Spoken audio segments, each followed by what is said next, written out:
The legal foundation for the Jewish presence in Brazil traces back to the administrative upheaval of 1497 Lisbon, a pivotal moment that terminated the centuries-old Sephardic presence in Portugal. King Manuel I, seeking a dynastic union with the Spanish crown, was compelled by the Catholic monarchs to mirror their 1492 Alhambra decree. However, recognizing the immense economic value of the Jewish population, Manuel opted for a policy of mass-forced conversion rather than simple expulsion. This royal edict abolished the status of Jews as a protected legal class and replaced it with the category of New Christians or Cristãos Novos.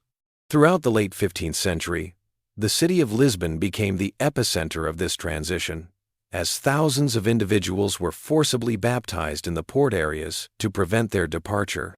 These legislative maneuvers were designed to integrate Jewish capital and intellectual resources into the Portuguese maritime empire, while maintaining religious uniformity. The decree of 1497 essentially created a dual identity within the social fabric of the Lusitanian world, where public adherence to Catholic rites was mandated by law, while private ancestral traditions were pushed into the domestic sphere. The establishment of the Portuguese Inquisition in 1536 formalized the state's mechanism for monitoring these new converts. The Holy Office focused its judicial power on the crime of Judaizing, which encompassed any deviation from Catholic orthodoxy that suggested a lingering adherence to Mosaic law.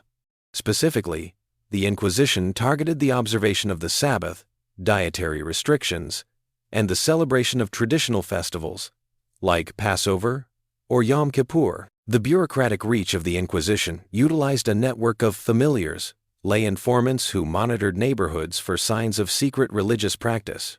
This atmosphere of surveillance and the threat of autos da fe, public acts of penance and execution, forced many new Christians to look toward the expanding Atlantic frontiers.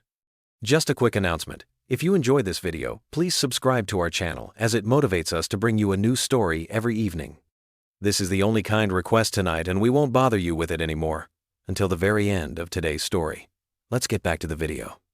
Brazil, as a newly claimed territory, offered a bureaucratic distance from the centralized power of the Lisbon Tribunal. While the Inquisition held jurisdiction over the colonies, the lack of a permanent tribunal in the Americas during the 16th century provided a relative degree of safety.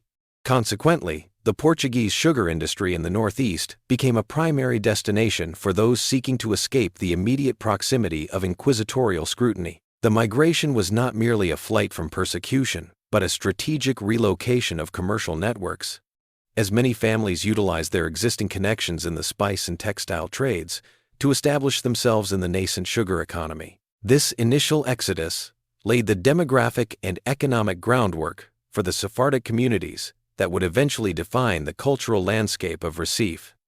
The socio-economic stratification of the Cristãos Novos in the 16th century was defined by a complex praxis of crypto-Judaism, a clandestine system of religious preservation that operated beneath the formal structures of the Portuguese state. These individuals, often referred to as crypto-Jews or Marranos, developed a distinct theological and domestic methodology to circumvent the punitive gaze of the Holy Office. Because the public domain was strictly governed by Catholic liturgy and the observation of the sacraments, the private residence was transformed into a sanctuary, where the remnants of Mosaic law were transmuted into oral traditions.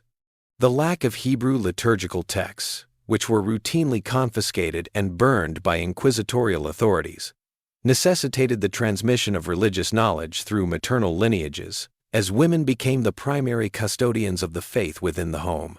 The ritual life of the crypto-Jew was characterized by dissimulation, a strategic performance of piety intended to deflect suspicion. Inquisitorial records from the Cadernos do Promotor detail specific behaviors that served as red flags for the tribunal, such as the changing of linens on Fridays, the refusal to consume pork or shellfish, and the avoidance of work during the onset of the Sabbath. To mask these practices, families often lit candles inside pitchers or cupboards to hide the flame of the Shabbat lights. Furthermore, the Jewish calendar was synchronized with the Catholic cycle of saints' days to provide a plausible cover for communal gatherings. For instance, the Fast of Esther was frequently observed under the guise of honoring a local Christian martyr. The legal status of the new Christian was inherently precarious, as the purity of blood statutes, or limpeza de sangue, prohibited those of Jewish descent from holding various civil, military, and ecclesiastical offices. These regulations created a caste-based system within the Portuguese Empire that incentivized the migration of new Christians to the colonial peripheries. In the sugar mills of the Brazilian Northeast, the decentralization of social authority allowed for a more fluid navigation of these restrictions. The conversos capitalized on their extensive endogamous networks, bonds of kinship and trust that spanned from Lisbon and Amsterdam to Luanda and Goa to dominate the logistical facets of the Atlantic economy. Within the domestic sphere of colonial Brazil, the crypto-Jewish identity was further codified through specific linguistic markers and dietary substitutions. The use of Ladino, or archaic Portuguese, laden with Hebrew loanwords, functioned as a socio-linguistic barrier against outsiders. Since the acquisition of kosher meat was impossible under the watchful eyes of the colonial clergy, many families adopted a semi-kosher approach, slaughtering animals according to traditional laws in secret, while publicly adhering to common colonial diets. This persistence of ritual was not merely a spiritual endeavor, but a form of cultural resistance against the forced homogenization of the Iberian world. The mask of the new Christian was therefore a necessary survival mechanism, a layered existence that enabled the Sephardic diaspora to maintain its core ontological foundations, while fully participating in the construction of the Portuguese mercantilist empire. But why did it all end with the expulsion of all Jews, and did they actually deserve it? The expansion of the Portuguese Empire into South America during the 16th century provided a critical administrative loophole for the new Christian population, seeking to mitigate the reach of metropolitan religious surveillance. Following the 1500 landing of Pedro Álvares Cabral, the Portuguese crown initially viewed the territory primarily as a source of Caesalpinia equinata, or Brazil wood, managed through royal monopolies.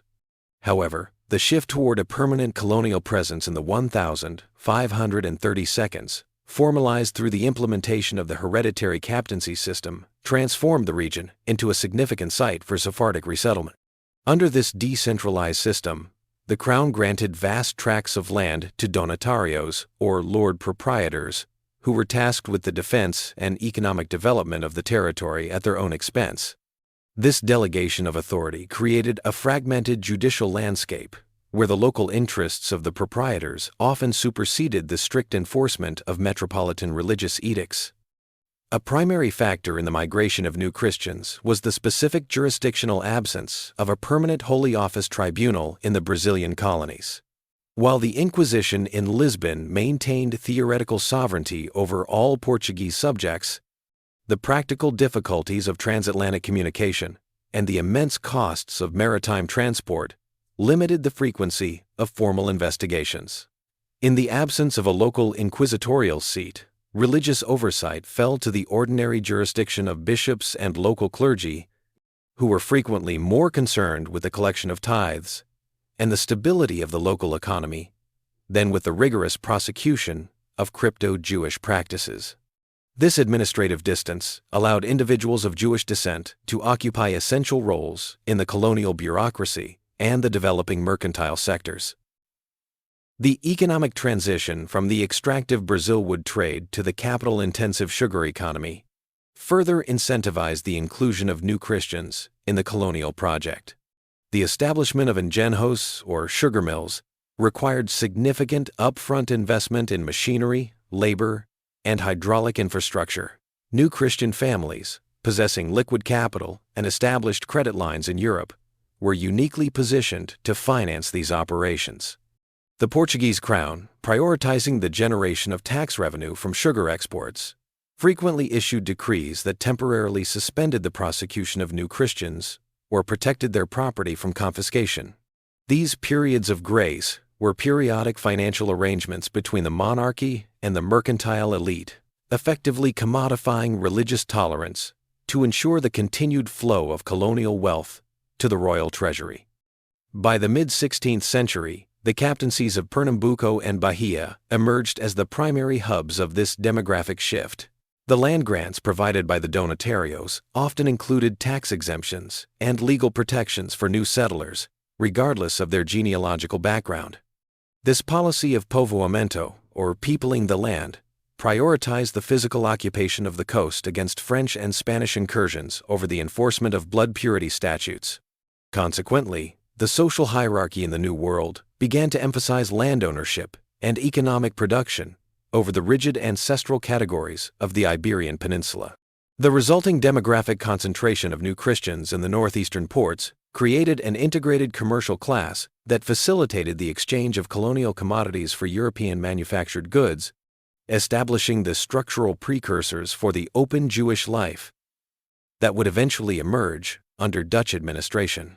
The economic integration of the new Christian population into the captaincies of Pernambuco and Bahia during the late 16th and early 17th centuries was anchored by the transition from simple extraction to the systematic production of a sugar. This industrial shift required the mobilization of specialized labor and the management of transatlantic credit cycles, sectors where individuals of Sephardic descent maintained a distinct operational advantage. By 1600, new Christians owned approximately one-third of the active engenhos in the Northeast, functioning not only as mill owners, but as essential commercial brokers who linked the agrarian interior with the maritime markets of the Atlantic. These settlers pioneered the use of hydraulic irrigation and copper-based refining vats, technological advancements that significantly increased the purity and market value of Brazilian sugar in the European exchanges of Antwerp and Hamburg.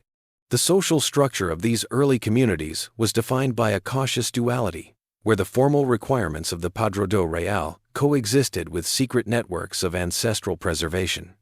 In cities like Olinda and Salvador, clandestine prayer rooms, known as escolas, were established within the thick stone walls of private urban residences or in the remote outbuildings of sugar plantations. Religious observance was facilitated by the importation of forbidden texts concealed within crates of legitimate commercial cargo.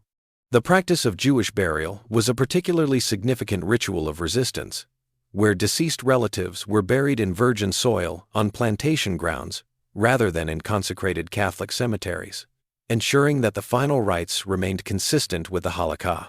These secret congregations lacked formal rabbinical leadership, leading to the emergence of lay leaders who memorized liturgical fragments to guide the community through the annual cycle of fasts and festivals. Financial cooperation among new Christian families was governed by the Sociedade de Parentesco, a kinship-based corporate model that reduced the risks associated with maritime insurance and long-distance trade. By maintaining endogamous marriage patterns, these families ensured that capital and land ownership remained within the Sephardic network, preventing the dilution of assets through the Portuguese legal system of partible inheritance.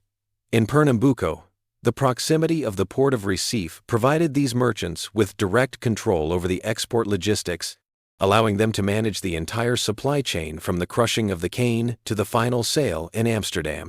This concentration of economic power was often tolerated by local governors, such as the Albuquerque family, who prioritized the fiscal health of the captaincy over the strict enforcement of the Estatutos de Pureza de Sangue. The communal identity of the new Christians in the Northeast was further reinforced by the presence of crypto-synagogues in Salvador, which served as hubs for both spiritual and commercial intelligence. These gatherings provided a secure environment for the exchange of information regarding the movements of the Spanish fleet and the fluctuations of the sugar market. Despite the legal requirement of Catholic baptism, the internal cohesion of the Cristãos Novos remained robust, supported by a shared history of trauma and the pragmatic necessity of collective survival. The resulting socio-economic enclave in Brazil functioned as a proto-community, possessing all the functional elements of a Jewish society: charitable funds, educational traditions, and ritual observance, waiting for a geopolitical shift that would allow for the public reemergence of their ancestral faith. The jurisdictional immunity of the Brazilian captaincies was fundamentally compromised in 1591 with the arrival of Heitor Furtado de Mendonça, the first inquisitorial visitor appointed by the Holy Office of Lisbon to conduct a formal judicial inquiry in the South American colonies. This visitation, which lasted until 1595, established a temporary but rigorous ecclesiastical tribunal in Bahia and Pernambuco, fundamentally altering the legal environment for the new Christian population. The arrival of the visitor was heralded by the Edict of Faith, a public mandate read in local parishes that required all subjects, under pain of excommunication, to denounce anyone suspected of heretical behavior. This institutionalized system of mass denunciation targeted the specific ritualistic markers of crypto-Judaism, generating thousands of pages of testimony preserved in the Denunciações da Bahia and Denunciações de Pernambuco. The procedural methodology of the visitation prioritized the identification of Judaizing through the observation of domestic and dietary deviations. For the first time in the colony's history, the state began to document the rejection of images of saints, the practice of ritual bathing after childbirth, and the removal of the sciatic nerve from slaughtered meat practices that had previously existed, without formal judicial record. Mendonça's tribunal utilized terms of confession, which encouraged suspects to admit their own errors in exchange for lighter penance, while simultaneously pressuring them to implicate family members and business associates. This created a profound fracture in the social cohesion of the Sephardic mercantile class, as the threat of sequestration of assets and deportation to Lisbon for trial became a concrete reality. The documentation produced during this 4-year period provides the most comprehensive historical record of Jewish life in pre-Dutch Brazil, detailing the exact location of clandestine prayer rooms and the names of those who facilitated the secret transmission of Mosaic law. In Pernambuco, the visitation focused heavily on the urban centers of Olinda and the nearby sugar mills, where new Christian economic influence was most concentrated. The tribunal identified specific conventicles, where the community met to read the Bible and observe the fast of Kippur, leading to the arrest and subsequent exile of several prominent mill owners. These legal actions were not merely religious in nature, but functioned as a mechanism for the Portuguese crown to reassert centralized control over the colonial elite, utilizing charges of heresy to bypass the local judicial protections typically afforded to landowners. The presence of the Holy Office in the Northeast initiated a significant demographic shift, as many new Christians opted for internal exile, moving from the exposed coastal ports to the relative obscurity of the Sertão or the southern captaincies of São Vicente. The visitation also accelerated the movement of capital away from the Portuguese administrative sphere toward the emerging financial centers of Amsterdam and Venice. By the time Mendonça departed in 1595, the legal precedent for regular inquisitorial oversight in Brazil had been firmly established, ending the era of relative administrative neglect. The documentation of the 1,591 to 1,595 visitation served as a permanent archive for the Holy Office, ensuring that those identified as Judaizers remained under a perpetual cloud of judicial suspicion, a status that would persist until the geopolitical landscape was transformed by the Dutch West India Company nearly 3 decades later. The founding of the Geotrouweerde West-Indische Compagnie, or the Dutch West India Company, WIC, in 1621 transitioned the conflict between the Dutch Republic and the Iberian Union from European waters into a systematic assault on the Atlantic's mercantilist foundations. Under the intellectual guidance of Willem Usselincx, the WIC was chartered as a joint stock corporation with sovereign powers to wage war, conclude treaties, and administer colonies, primarily targeting the South Atlantic sugar monopoly held by the Portuguese under the Spanish crown. The company's strategic objective, formalized in the Groot Dessen or Great Design, was to seize the key production centers of Brazil and the slaving ports of West Africa, thereby creating a closed commercial loop for the production and distribution of sugar. This geopolitical strategy relied heavily on the commercial intelligence provided by the Sephardic community in Amsterdam whose members held approximately 4% of the company's initial capital and possessed intimate knowledge of Brazilian logistics. The Amsterdam Sephardic elite, many of whom were new Christians who had successfully returned to open Judaism in the Netherlands, functioned as the primary intermediaries for the WIC's expansionist ambitions. These merchants maintained active, clandestine correspondence with their relatives in Pernambuco and Bahia, providing the Dutch directors with detailed maps of harbor defenses, mill locations, and the internal political leanings of the Portuguese settler class. This intelligence network established that the new Christian population in Brazil, while publicly loyal to the Portuguese crown, represented a latent fifth column that would likely support a Dutch takeover in exchange for religious toleration. Consequently, the WIC's planning documents specifically emphasized the necessity of offering freedom of conscience as a pragmatic tool for colonial stability and economic continuity. The financial architecture of the WIC reflected a shift from individual privateering to institutionalized maritime imperialism. By centralizing capital from the 5 major Dutch chambers Amsterdam, Zeeland, Meze, Noorderkwartier, and Stad-en-Lande, the company was able to mobilize fleets of unprecedented size and firepower. The 1,623 fleet, consisting of 26 ships and 3,300 men, was a direct manifestation of this collective investment, specifically equipped for the amphibious capture of Salvador de Bahia.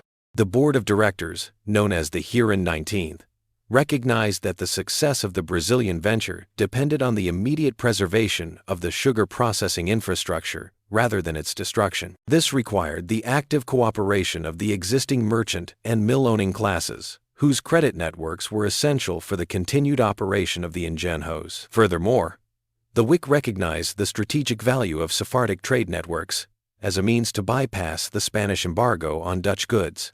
Since Sephardic Jews maintained legal and commercial ties across both Protestant and Catholic territories, they were uniquely capable of facilitating the triangular trade between Europe, Africa, and the Americas.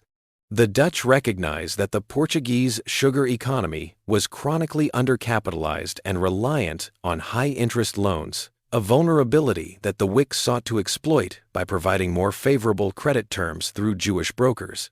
This economic warfare was designed to undermine the Iberian Union's tax base while simultaneously enriching the Dutch Republic.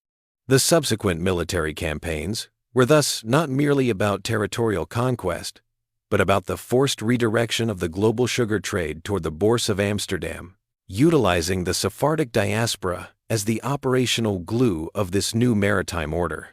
In February 1630, the Dutch West India Company executed a massive amphibious operation designated for the capture of Pernambuco, mobilizing a fleet of 67 vessels and approximately 7,000 personnel. Commanded by Admiral Hendrik Lonck and Colonel Diederik van Werdenberg, this armada represented the largest maritime force ever deployed in the South Atlantic at that time. The strategic objective was the seizure of the most profitable sugar-producing region in the Portuguese Empire, focusing specifically on the twin urban centers of Olinda and its subsidiary port, Recife. On the 15th of February 1630, the Dutch fleet arrived off the coast, bypassing the main harbor defenses by landing an expeditionary force of 3,000 soldiers at Pau Amarelo, located several miles to the north. This maneuver allowed the Dutch to bypass the fortified reefs of Recife and approached the administrative capital of Olinda from the landward side. The ensuing military engagement was marked by the rapid collapse of the Portuguese coastal defenses. Governor Matias de Albuquerque, facing a shortage of professional infantry and reliable artillery, was forced to evacuate Olinda on February 16 after the Dutch secured the high ground overlooking the city. However, the Dutch High Council quickly determined that Olinda was militarily indefensible due to its topography, and instead prioritized the fortification of Recife, which occupied a narrow, easily defensible peninsula. By March 3, Dutch forces had consolidated control over the Povo of Recife, transforming the village into a bastioned maritime enclave. The Portuguese resistance retreated into the interior to establish the Arraial do Bom Jesus, a fortified encampment from which they initiated a decade-long guerrilla war, or Guerra de Divina Liberdade, aimed at sabotaging sugar production and ambushing Dutch supply lines. The administrative aftermath of the invasion necessitated a new legal framework to govern the occupied territories. The WIC issued a series of manifestos promising the protection of private property and freedom of conscience to all inhabitants who remained and swore an oath of allegiance to the States General of the Netherlands. This policy was a pragmatic necessity designed to prevent the total flight of the local mercantile and agrarian elite, whose expertise was required to maintain the ingenhos. For the new Christian population residing within the Dutch zone, this transition triggered an immediate change in judicial status, as the inquisitorial authority of the Portuguese crown was effectively suspended. The Dutch began the construction of a new urban infrastructure, including Fort Weerdenboro and the fortifications of the Isthmus, to secure Recife against the land-based Portuguese counteroffensives. The occupation of Recife in 1630 fundamentally restructured the Atlantic economy by creating a Dutch-controlled node in a previously Iberian-dominated hemisphere. The WIC established the Council of the 19 in Recife to oversee the transition from military administration to a civilian commercial government. This council implemented a system of mill sequestrations, where abandoned Portuguese plantations were auctioned to Dutch and Sephardic investors to ensure the continued flow of tax revenue to Amsterdam. The resulting New Holland became a hub for the redistribution of European manufactured goods and a vital center for the burgeoning Atlantic slave trade. By securing the harbor of Recife, the Dutch provided the Sephardic diaspora with a protected geographical space where the transition from clandestine crypto-Judaism to public communal life could be facilitated through Dutch maritime law and mercantilist policy. The institutionalization of religious pluralism in Dutch Brazil was codified through the Regulamento of 1630 and subsequent proclamations by the Dutch West India Company (WIC), which fundamentally reorganized the legal status of non-Calvinist populations in the territory. This policy was rooted in the Dutch Republican concept of consciëntevrijheid, or freedom of conscience, a principle that prohibited the state from compelling individuals to adopt a specific faith or penalizing them for private belief. For the Sephardic Jews and New Christians of Pernambuco, this transition represented a decisive shift from a regime of inquisitorial persecution to a civil society governed by mercantilist pragmatism. The Dutch authorities recognized that maintaining the productivity of the sugar industry required the active participation of the Jewish mercantile class, whose financial networks were essential for the restoration of the war-torn economy. In December 1635, the WIC High Council in Recife issued a formal decree specifically addressing the Jewish community, granting them the legal right to worship in their homes and in their gatherings without interference. This document ensured that Jewish inhabitants were no longer subject to the jurisdiction of ecclesiastical courts or the restrictive purity of blood statutes that had dominated Portuguese governance. Unlike the clandestine arrangements of the previous century, Jewish residents were now permitted to purchase land, hold civic positions within the commercial guilds, and engage in public litigation. The Dutch legal framework emphasized civil utility over religious homogeneity, viewing the Jewish population as a stabilizing demographic force capable of counterbalancing the hostile Portuguese Catholic majority. The practical application of this tolerance was further expanded in 1636, when the Heren 19th in Amsterdam approved the establishment of public synagogues, provided that such structures did not cause scandal or public unrest. This led to the formal organization of the Kahal zur Israel, the first officially recognized Jewish congregation in the Americas. The Dutch administration also granted the community the right to maintain their own cemetery and educational institutions, effectively delegating certain communal administrative functions to Jewish lay leaders. These legal concessions were paired with economic incentives, such as the right to trade directly with the United Provinces and the Caribbean, without the intermediaries mandated by the previous Iberian monopoly. However, the Dutch policy of tolerance was not a total grant of egalitarianism, but rather a protected status under the overarching sovereignty of the Reformed Christian state. Public Jewish rituals were permitted as long as they remained discreet and did not actively proselytize to the Christian population. The WIC utilized the Jewish community as a vital intelligence and logistical asset, relying on their linguistic and commercial ties to the Spanish Americas to facilitate trade during the ongoing maritime blockades. This contract of toleration created a unique socio-legal environment in Recife, where the Sephardic diaspora functioned as a privileged minority protected by Dutch maritime law.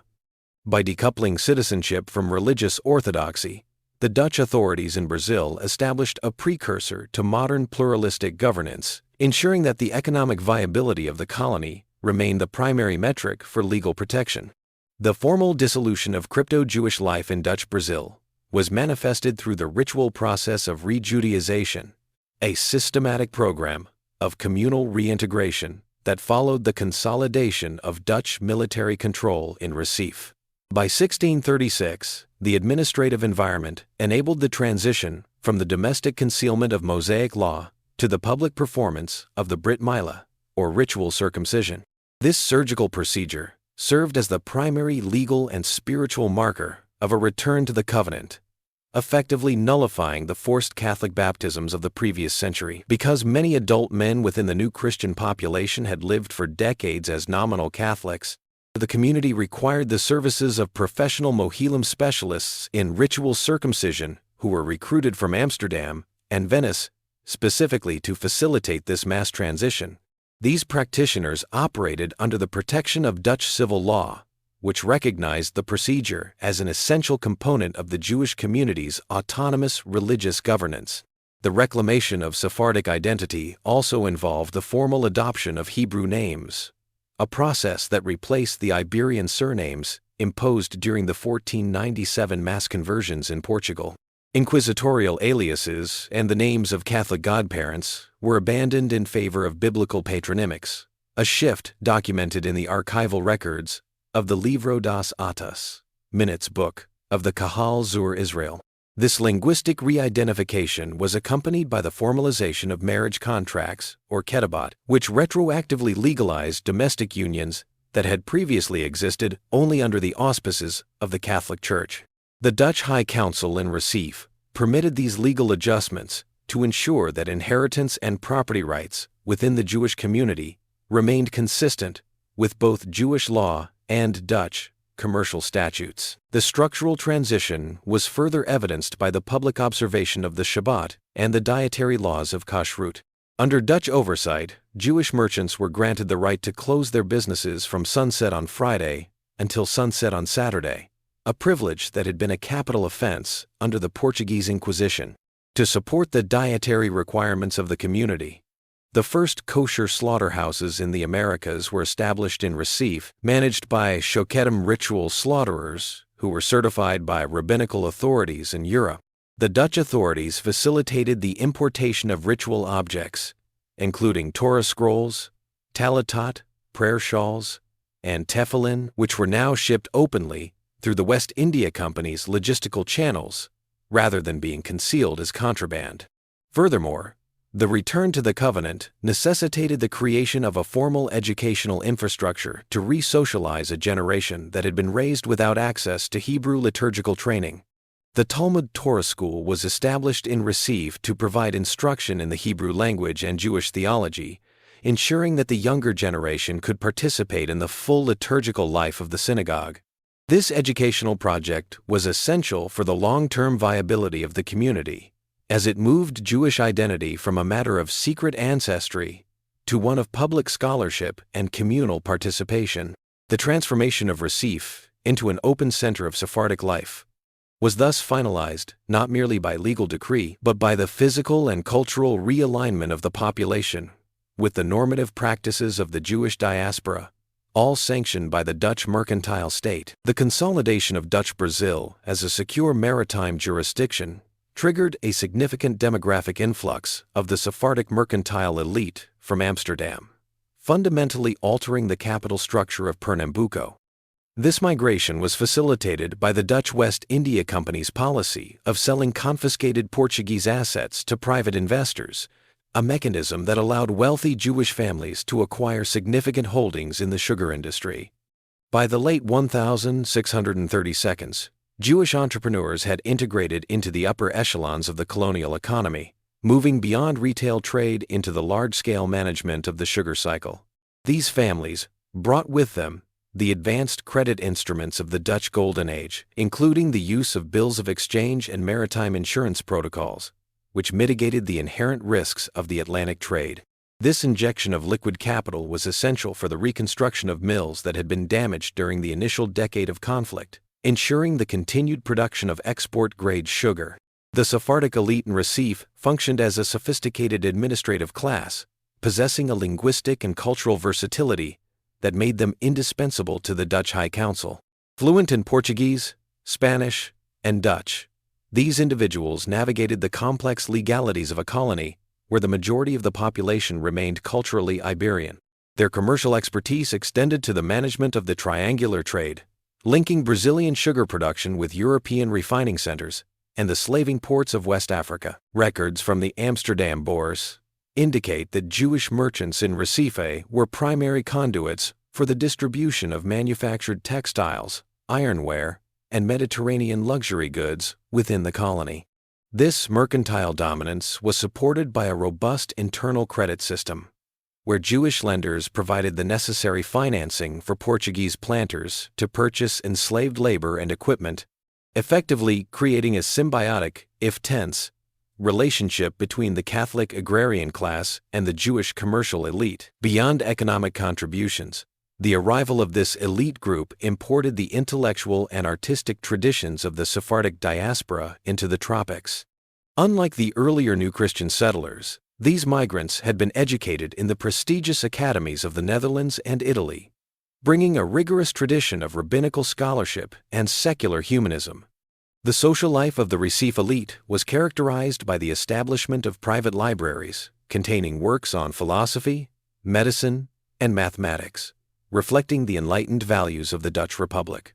This period saw the transplantation of the Amsterdam model of communal governance, where the Mohammed, the lay governing board of the synagogue, exercised authority over social welfare, education, and the maintenance of public order within the community. The architectural and urban landscape of Recife was physically transformed by this migration, as wealthy Sephardic families constructed substantial stone residences along the Jodenstraat.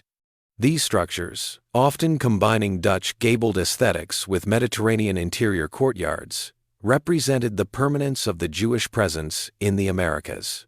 The elite also financed the creation of charitable organizations, such as the Hesed v. Emet Burial Society, which formalized the community's social safety net. By 1640, the presence of these influential families had turned Recife into a cosmopolitan center, where Jewish identity was not merely a private ritual, but a public and legally protected status. This concentration of wealth, intellectual rigor, and commercial influence established Recife as the primary Sephardic hub in the Western Hemisphere, a status that would remain unchallenged until the final collapse of Dutch authority in the region. The administration of Johan Maurits of Nassau, appointed as Governor-General of Dutch Brazil in 1637, catalyzed the transformation of Recife from a fortified military outpost into a planned urban center renamed Mauritsstad. This project represented the first systematic application of European Enlightenment urbanism in the Southern Hemisphere, predicated on a policy of political stability and scientific inquiry. Central to this expansion was the reclamation of Ridgeburg, or Antonio Vaz Island, which was connected to the old port of Recife by the first large-scale masonry bridge in the Americas. This hydraulic engineering allowed for the construction of two primary palaces: Ridgeburg, which served as the administrative headquarters and a center for astronomical observation, and Boa Vista, a secondary residence designed to house the governor's extensive natural history collections. The urban planning of Mauritsstad integrated Dutch architectural standards with the environmental realities of the tropics, featuring paved streets, a drainage system to manage seasonal rainfall, and the establishment of a centralized municipal market.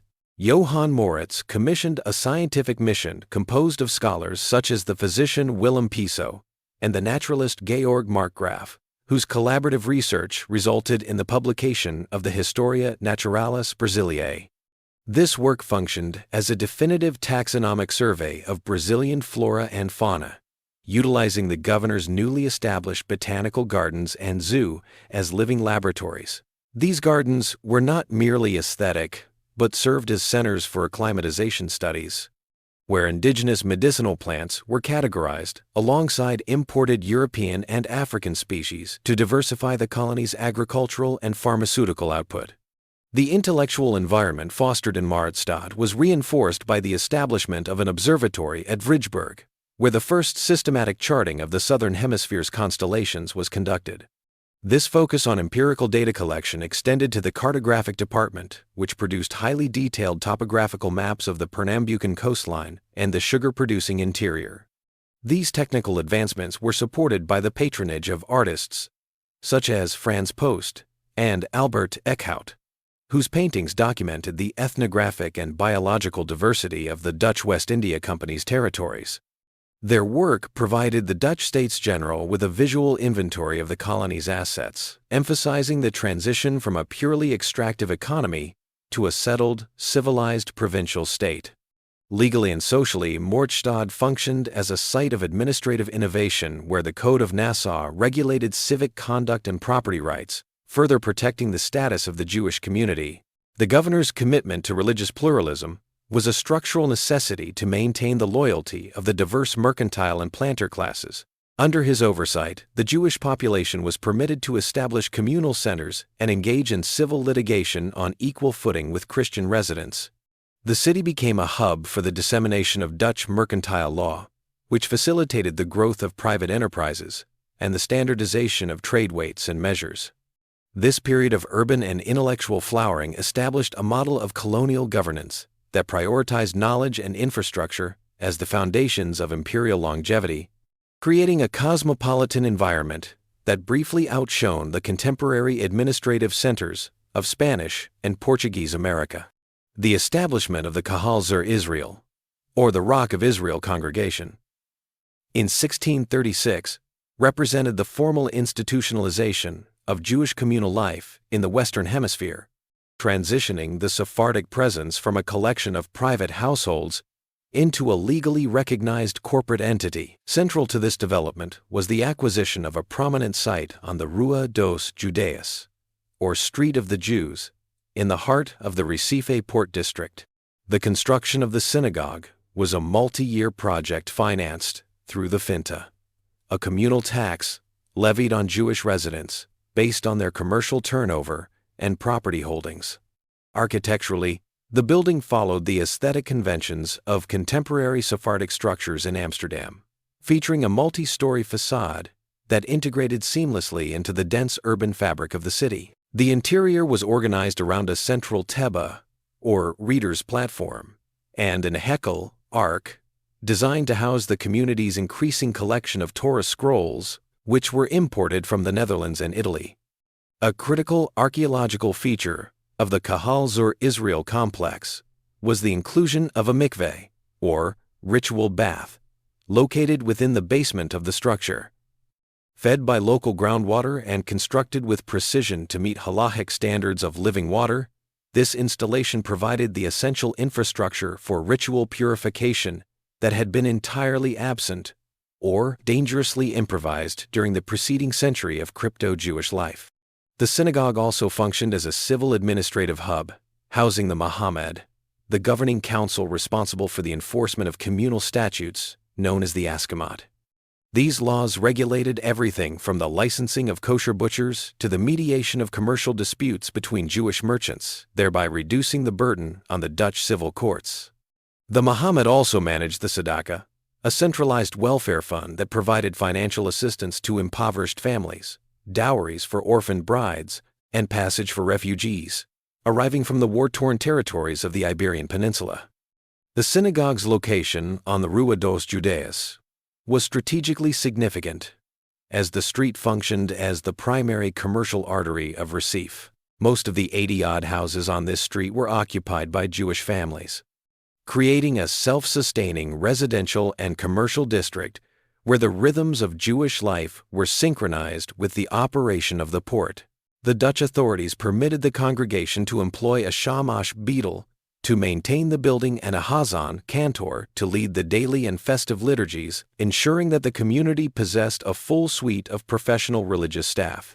Furthermore, the Kahal Zur Israel served as the repository for the community's communal records, including registers of births, marriages, and deaths that functioned as the primary legal evidence of status within the Dutch colonial system. By 1641, the Kahal Zur Israel had reached its peak membership, accommodating approximately 1,500 individuals, a demographic concentration that made it the largest Jewish center outside of Europe. The building served as the operational heartbeat of the community, where religious devotion was inextricably linked to the socio-economic stability of the colony.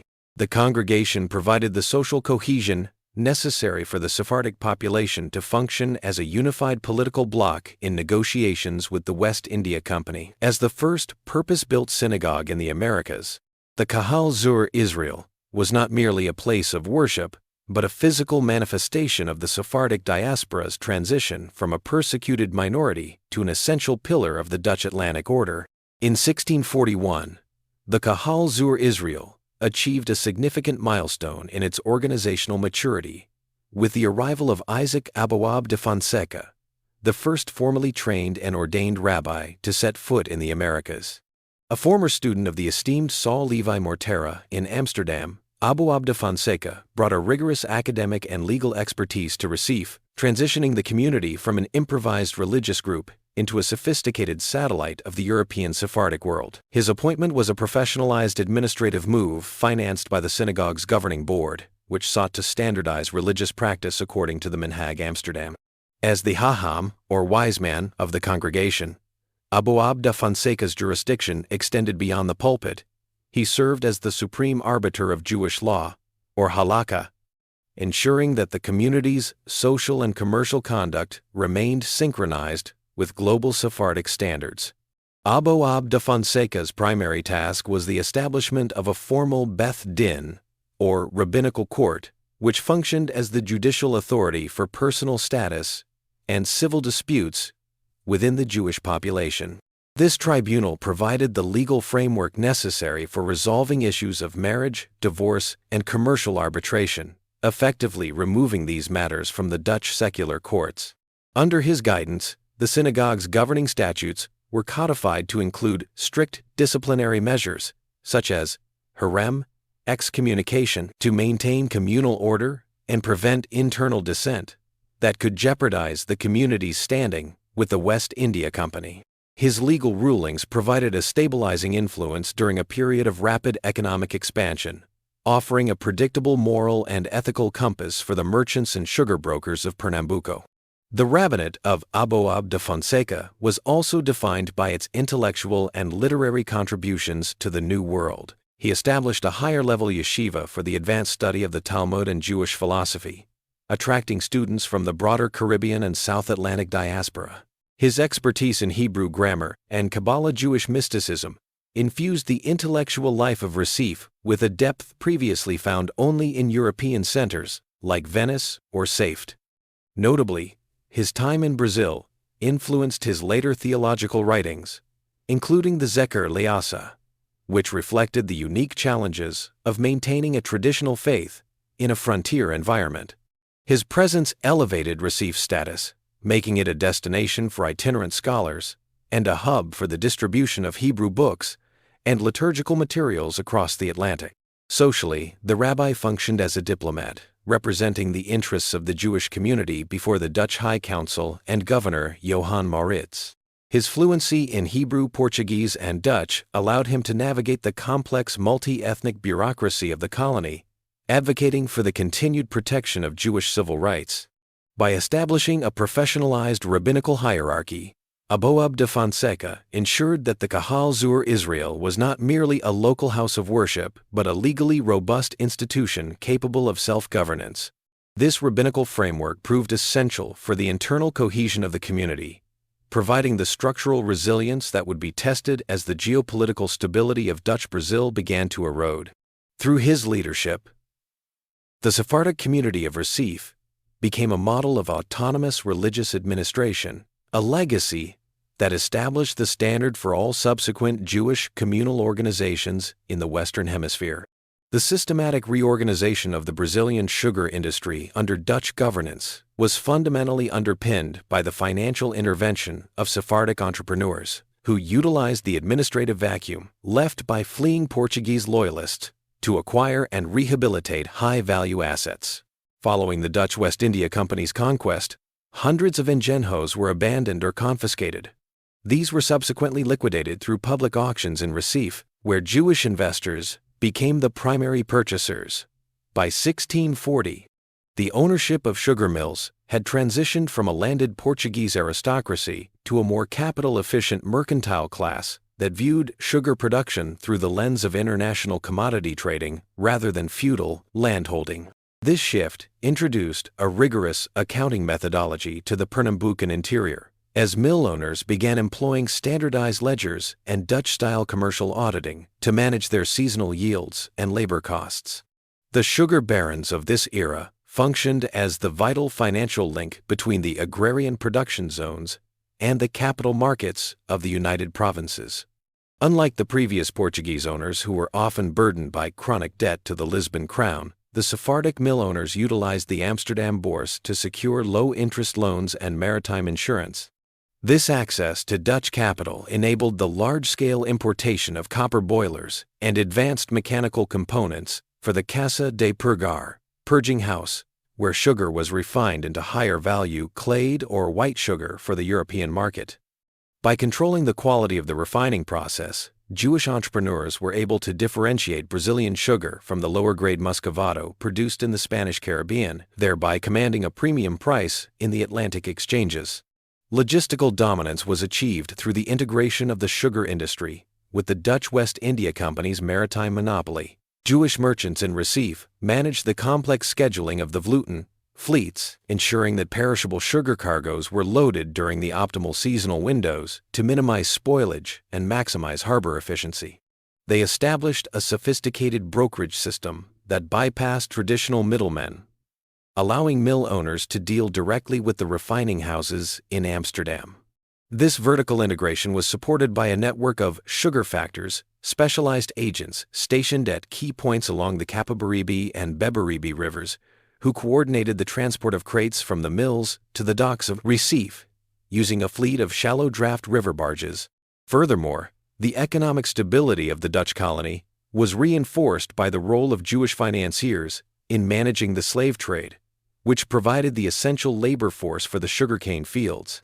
Working within the legal framework of the WIC's monopolies, these entrepreneurs facilitated the transition from the seasonal use of indigenous labor to the permanent employment of enslaved Africans, primarily from the Dutch-held regions of Angola and Elmina. They developed high-volume credit lines that allowed Portuguese and Dutch planters to purchase labor on installment plans, effectively tying the entire colonial agricultural sector to the Sephardic financial network. This institutionalized credit system ensured that sugar production remained uninterrupted even during periods of military tension, as the Jewish mercantile class maintained the liquidity necessary to keep the engenhos operational throughout the Dutch occupation. The urban market of Recife under Dutch administration functioned as a singular intersection of legal jurisdictions and socio-economic groups, where the utilitarian requirements of Atlantic mercantilism necessitated a high degree of daily interaction between disparate ethnic and religious populations. By the 1642, the physical proximity of the Kahal Zur Israel to the WIC administrative offices and the Portuguese residential quarters facilitated a commercial environment governed by Dutch maritime law, but operationalized through Sephardic and Lusitanian intermediaries. Daily transactions were recorded in the potas, or municipal price lists, which regulated the exchange of European manufactured goods, West African labor, and Brazilian commodities. In these public spaces, the strict social hierarchies of the Iberian world were often subordinated to the immediate requirements of commodity, liquidity, and credit settlement. The Dutch administrative class, primarily composed of WIC officials and military officers, relied on Jewish merchants for the provision of essential supplies and for the valuation of tax revenues collected in kind. These interactions were formalized through the escabinos, or local courts of justice. where Jewish representatives sat alongside Dutch and Portuguese residents to settle maritime disputes and contractual disagreements. This administrative parity allowed for the standardization of weights and measures across the colony, a technical achievement that stabilized the local exchange of silver, sugar, and flour. Furthermore, the presence of the Lota, or the municipal exchange, served as a hub where Dutch bureaucratic oversight intersected with Jewish commercial intelligence regarding Spanish naval movements and Caribbean market fluctuations. Portuguese Catholic settlers, despite their theological friction with the heretical Dutch and Jewish populations, were inextricably linked to the Sephardic financial network through the system of partidas. Most Portuguese planters were chronically indebted to Jewish creditors who financed the purchase of equipment, seeds, and enslaved labor. These financial obligations required regular face-to-face negotiations in the markets of Recife, where debt restructuring and interest payments were finalized. The resulting economic symbiosis created a pragmatic, if tenuous, peace, as the Portuguese agrarian elite recognized that their continued presence in the colony depended on the liquidity provided by the Jewish merchant class. This interaction was not limited to high finance, but extended to the acquisition of imported luxury goods, such as Flemish textiles and Mediterranean wines, which were distributed through Sephardic retail networks. The enslaved African population, predominantly from the West African regions of Elmina and Luanda, occupied the most visible yet legally marginalized position in the Recife markets. Within this multicultural space, enslaved individuals were utilized not only as manual laborers, but as specialized porters and street vendors who facilitated the movement of goods between the harbor and the urban interior. Interactions between Jewish owners and enslaved Africans were governed by both WIC regulations and specific communal statutes that mandated basic provisions for those under Jewish domestic authority.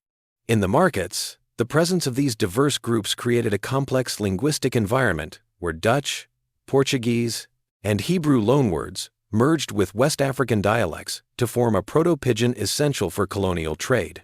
This marketplace synthesis was a structural reality of New Holland, where the functional necessity of the sugar economy forced a level of intercultural engagement that would have been legally and socially impossible under the contemporary inquisitorial regimes of Lisbon or Madrid.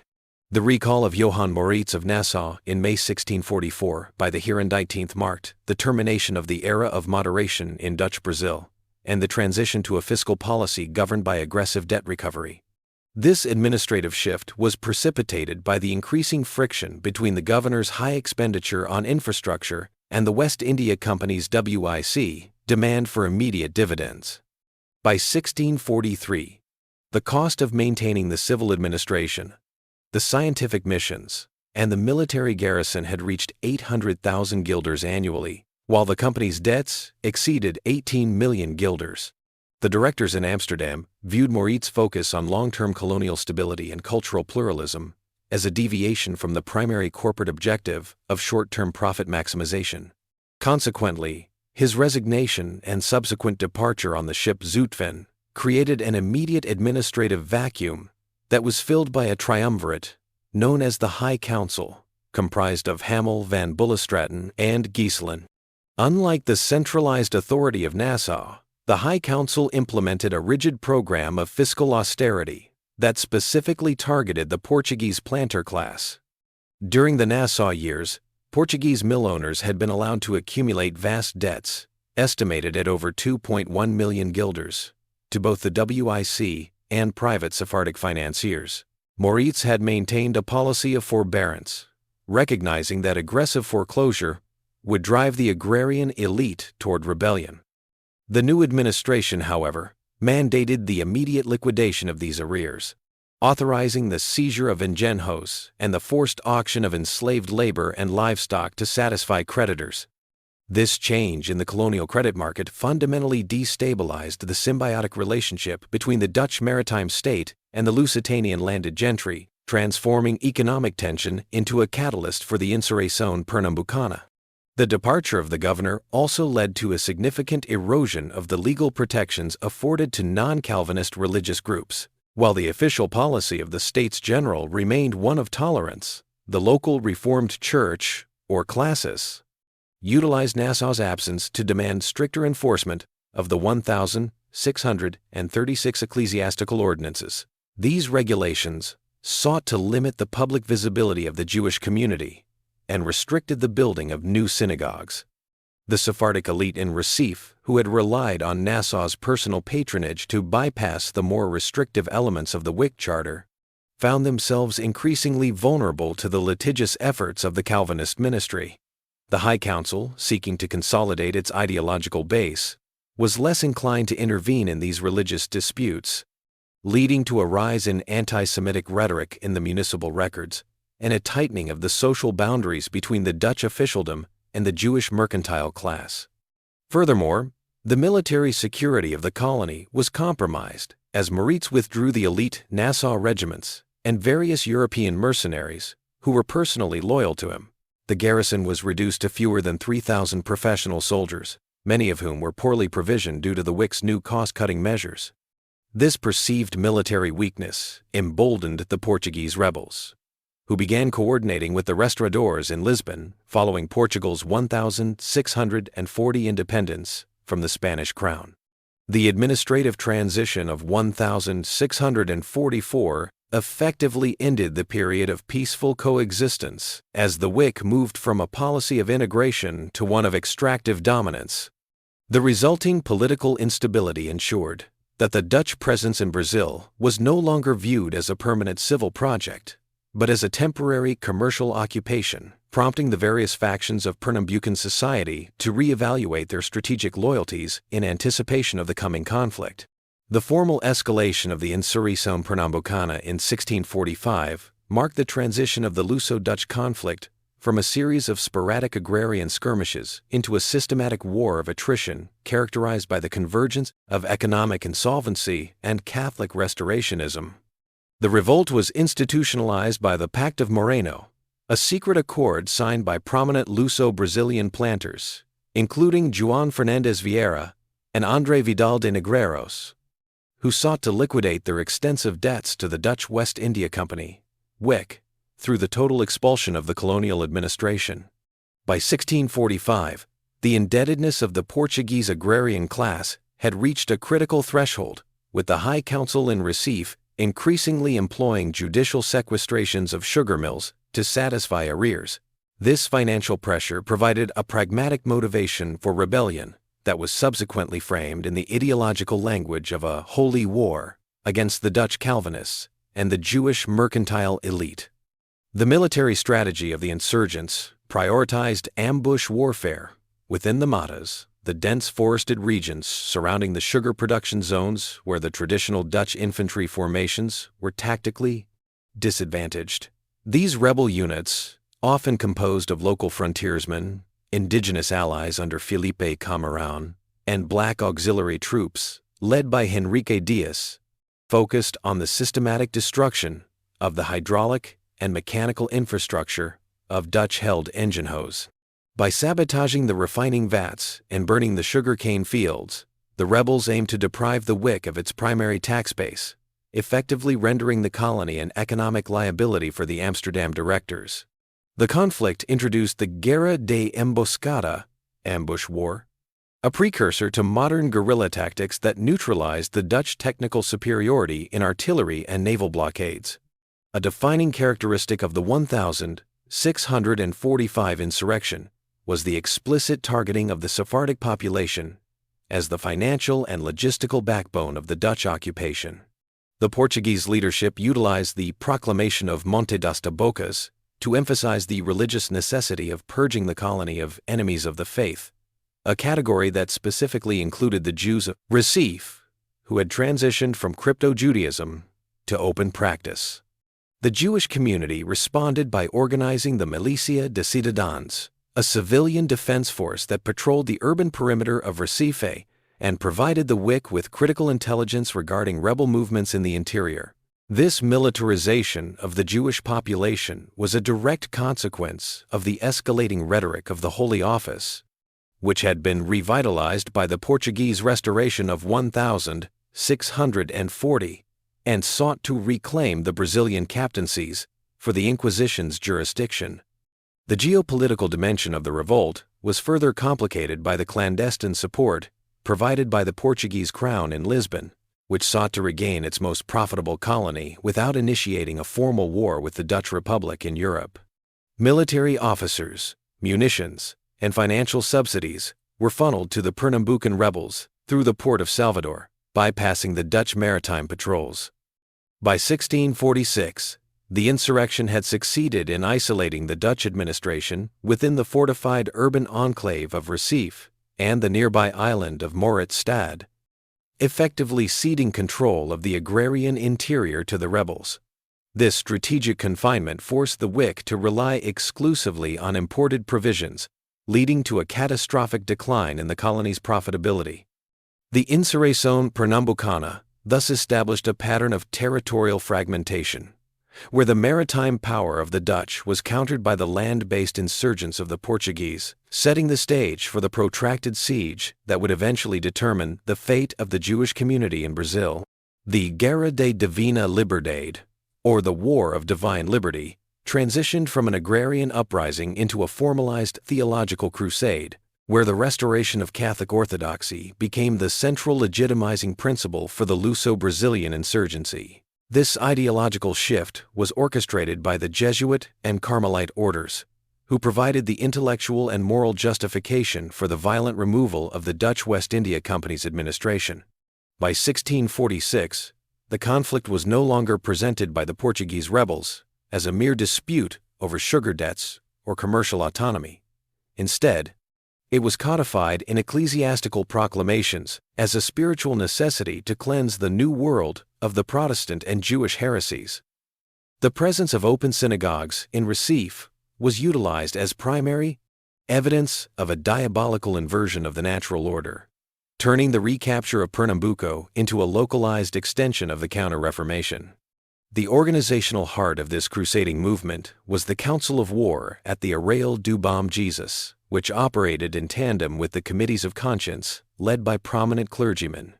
These committees mandated that the struggle be viewed as an act of collective penance, requiring soldiers and planters to adhere to strict moral codes to ensure divine favor on the battlefield. The religious fervor was amplified by reports of miraculous interventions and the symbolic use of Catholic icons, such as the Virgin of the Conception, as the formal patroness of the rebel forces. This sacralization of the conflict ensured that the Portuguese ranks were bolstered not only by traditional infantry, but by a motivated peasantry, who believed that the expulsion of the Jewish mercantile class was a prerequisite for spiritual and material salvation in Brazil. Crucially, the War of Divine Liberty utilized the legal framework of the Inquisition to pressure those residing within Dutch-controlled territories. The rebels established a system of clandestine ecclesiastical courts that issued edicts of grace to new Christians who would renounce their Jewish faith and defect to the Portuguese side. Failure to comply was labeled as apostasy, a crime that carried the threat of trial by the Holy Office once the territory was reclaimed. This theological pressure was a deliberate psychological operation designed to undermine the internal stability of Recife by sowing suspicion between the Dutch administrators and their Sephardic allies. The Portuguese leadership successfully framed the conflict as a binary struggle between the children of light, the Catholic restorers, and the enemies of the cross, a category that encompassed all who benefited from the Dutch policy of religious pluralism. The strategic consequence of this crusading rhetoric was the total militarization of the Luso-Brazilian population, which now viewed the sabotage of Dutch sugar assets as a pious act. The insurgency received significant logistical support from the Diocese of Salvador, which funneled consecrated funds and military chaplains to the front lines. These chaplains functioned as political commissars, ensuring that the war remained focused on the ultimate goal of religious purification. By 1648, the War of Divine Liberty had succeeded in isolating the heretical enclave of Recife within a hostile, religiously unified hinterland. The crusading character of the war ensured that no negotiated settlement involving continued religious tolerance would be acceptable to the Portuguese, setting an uncompromising path toward the total eradication of the Jewish presence in Brazil. The tactical encirclement of Recife by Luso-Brazilian forces in 1645 initiated a period of sustained isolation that fundamentally altered the logistical operations of the Dutch West India Company in Brazil. The siege was facilitated by the construction of a semicircular line of Portuguese fortifications, or fortins, positioned at strategic bottlenecks such as the Afogados Pass and the high ground of the Várzea. These positions allowed the insurgents to establish a rigid terrestrial blockade, effectively severing the land-based supply chains that had previously transported firewood, fresh water, and cattle from the Sertão to the urban population. As the Portuguese secured control over the Capibaribe and Beberibe rivers, the Dutch were forced to abandon their agricultural hinterland, withdrawing their remaining military garrisons into the concentrated defensive perimeter of the Recife Peninsula and the fortified island of Mauritsstad. The economic consequence of this geographic confinement was the immediate cessation of local sugar production within the Dutch administrative zone. Portuguese rebels implemented a scorched earth policy, dismantling the machinery of loyalist mills and destroying standing sugarcane crops to prevent the WIC from generating export revenue. This internal sabotage transformed Recife from a self-sufficient colonial capital into an entirely dependent maritime enclave, where every unit of food had to be imported via the transatlantic bridge from Amsterdam. The price of basic staples such as flour, oil, and salted meat increased exponentially, as private merchants and the WIC struggled to manage the risks of the blockade. Consequently, the High Council was forced to implement a system of centralized food rationing, which favored military personnel and WIC officials over the civilian population, including the Jewish mercantile class. The isolation of Recife also compromised the city's hydraulic security, as the Portuguese took control of the freshwater cisterns located outside the urban walls.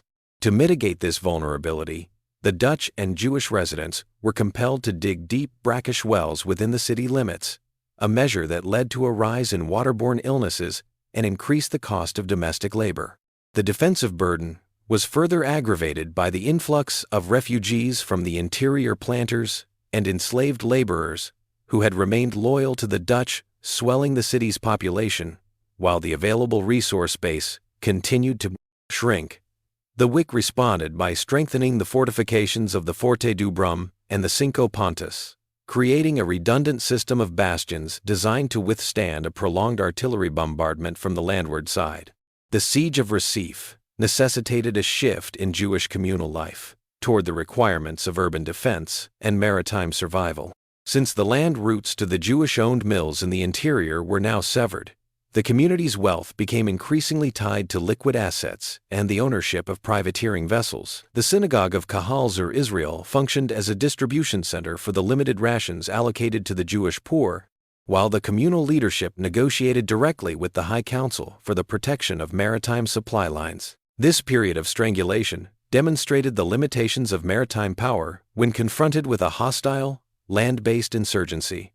By 1646, the strategic reality of Recife was defined by its total dependence on the arrival of the Vluchten fleets from Europe, as the Portuguese rebels maintained a perpetual vigil over the terrestrial approaches, ensuring that the enclave remained a gilded prison for the Dutch administration and its Sephardic allies. The militarization of the Jewish population in Recife during the late 1640s was an adaptive response to the total blockade of the peninsula, necessitating the formation of an autonomous security apparatus known as the Jewish Guard or militia. As the professional Dutch garrison suffered from attrition and delayed reinforcements, the High Council authorized the arming of civilian residents, a mandate that the Sephardic community fulfilled with standardized unit structures. Jewish males were organized into companies that functioned under a rotation system, ensuring that the primary bastions of the Forte do Brum and the Cinco Pontes were manned continuously. These units were not merely irregular volunteers, but operated under strict military discipline, with officers appointed to oversee the strategic watchpoints along the northern and southern isthmus. This mobilization shifted the role of the synagogue from a purely liturgical center to a logistical headquarters, where the distribution of matchlock muskets, pikes, and black powder was coordinated for the nightly watches. The fiscal burden of the city's defense fell disproportionately on the Sephardic mercantile elite, whose liquidity remained the Dutch administration's last viable source of local funding. As the sugar mills in the interior remained occupied or destroyed by Portuguese insurgents, the traditional tax revenue of the West India Company evaporated, leading to the implementation of the contribution, a mandatory war tax levied on the Jewish community. These funds were utilized to pay the wages of German and Dutch mercenaries who threatened mutiny due to arrears in their compensation. The Jewish community's governing board, the Mohammed, issued high-interest loans to the High Council, effectively mortgaging their remaining urban properties to maintain the solvency of the Dutch colonial state. By 1648, the community had transferred hundreds of thousands of guilders into the Wick treasury, a financial sacrifice motivated by the realization that a Portuguese victory would result in the immediate re-establishment of the Holy Office. Tactically, the Jewish militia specialized in the manning of the baluartes, the stone and earthwork bastions that protected the city's perimeter. They were trained in the use of heavy artillery pieces, including bronze culverins, to repel the frequent Luso-Brazilian attempts to scale the walls during nocturnal raids. The community also provided specialized scout units, composed of individuals whose linguistic skills allowed them to interrogate Portuguese prisoners and monitor rebel signals from the nearby hills of Olinda. This intelligence was critical for the Wick Command, as it allowed for the preemptive reinforcement of vulnerable sectors before the full weight of an insurgent assault could be realized. The constant state of alert necessitated the construction of temporary barracks adjacent to the Rua dos Judeus, where armed patrols were stationed to respond to alarms from the ramparts. The physical labor of maintaining the city's defenses was also shared by the Jewish population, who participated in the reinforcement of the sea walls and the repair of fortifications damaged by Portuguese shelling. Because the labor supply of enslaved Africans had been depleted by the exigencies of the siege, Jewish residents were often seen conducting the heavy masonry work required to patch breaches in the fortifications of Muritstad. This communal investment in the physical security of the enclave reflected a total commitment to the Dutch cause, as the Sephardic diaspora recognized that the walls of Recife were the only barrier between their current religious freedom and the impending trials of the Portuguese Inquisition. The warrior of the ramparts thus represented a new phenotype of the Sephardic Jew, one who combined the management of dwindling Atlantic capital with the daily, physical defense of the first open Jewish city in the New World. The structural collapse of the Dutch-Brazilian economy reached a terminal phase in 1653 as the maritime supply lines that had historically sustained Recife were compromised by the intervention of a permanent Portuguese naval task force. While previous years had been defined by a terrestrial blockade, the arrival of the Companhia Geral de Comercio do Brasil fleet introduced a rigorous sea-based embargo that prevented the Dutch West India Company, WIC, from reinforcing its last remaining enclave.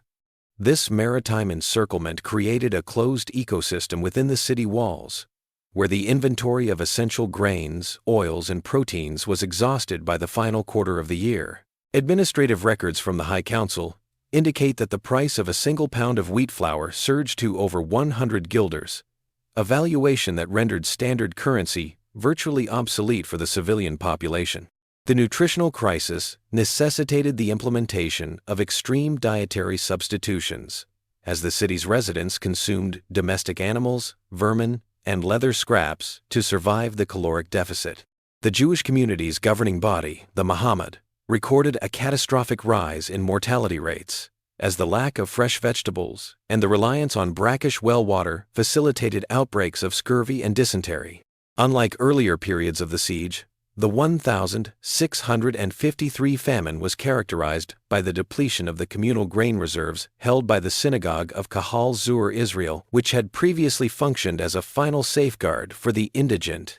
The inability to import kosher meat or ritual wine during this period forced the Sephardic population to prioritize biological survival over strict halachic observance, a concession documented in the religious responsa of the era. Physiological deterioration was compounded by the failure of the WIC's financial apparatus to secure provisions from alternate Atlantic ports. The Dutch bridge to Amsterdam was effectively severed by the Portuguese General Company of Commerce, which deployed heavily armed galleons to patrol the Recife roads. This blockade prevented the docking of the Zutphen and other relief vessels, leaving the city's warehouses empty of the European staples required to maintain the professional garrison. Consequently, the High Council was forced to devalue the colonial guilder, further eroding the purchasing power of the mercantile class. The social fabric of Recife began to fragment under the pressure of starvation. As desertions from the military ranks increased, and the civilian population engaged in clandestine, high-risk foraging expeditions beyond the defensive perimeter.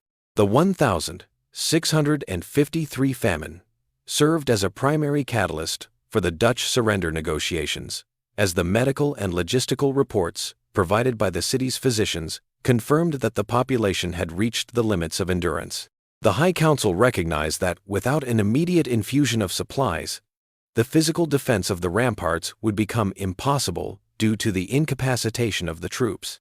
The Sephardic elite, who had funded the previous decade of defense, were now facing total insolvency, as their liquid capital was exhausted by the black market prices of bread and water. This period of strangulation demonstrated that the geopolitical fate of Recife was no longer a question of military valor, but of caloric exhaustion. By the end of 1653, the urban enclave of New Holland had become a site of systematic biological collapse, ensuring that any subsequent Portuguese assault would meet a population too weakened to offer sustained resistance. The military resolution of the Luso-Dutch conflict was finalized through two major engagements known as the First and Second Battles of Guararapes, fought in 1648 and 1649, which fundamentally broke the land-based offensive capabilities of the Dutch West India Company in Brazil. These battles occurred on the Morros dos Guararapes, a strategic series of hills and narrow defiles located south of Recife that functioned as a terrestrial bottleneck between the capital and the sugar-producing interior. The Dutch command, led by Lieutenant General Sigismund van Schop, attempted to utilize traditional European linear infantry tactics, deploying approximately 4,500 professional troops, including the elite Nassau regiments, and various mercenary contingents. However, the topographic constraints of the Guararapes, characterized by steep elevations and marshy valleys, prevented the effective deployment of the Dutch order of battle, rendering their technical superiority in musketry, standardized drilling largely ineffective. The Luso-Brazilian forces, totaling nearly 3,500 combatants, were organized into specialized terços regiments that reflected the multicultural composition of the insurgency. This included the Terço de Portugueses under João Fernandes Vieira, the Terço de Indios, indigenous forces, led by Felipe Camarão, and the Terço de Pretos, black auxiliary troops, commanded by Henrique Dias. This combined force utilized a tactical doctrine optimized for the local environment, emphasizing charge and melee maneuvers over protracted exchanges of fire. In the first engagement on the 19th of April 1648, the Dutch infantry was caught in a killing zone between the hills and the Atlantic coast, where the rugged terrain dismantled their formations. The ensuing hand-to-hand combat favored the Portuguese armas branca's swords and daggers, leading to the death of over 500 Dutch soldiers and the capture of several artillery pieces. The Second Battle of Guararapes, occurring on the 19th of February 1649, served as the definitive military collapse of the WIC's land power.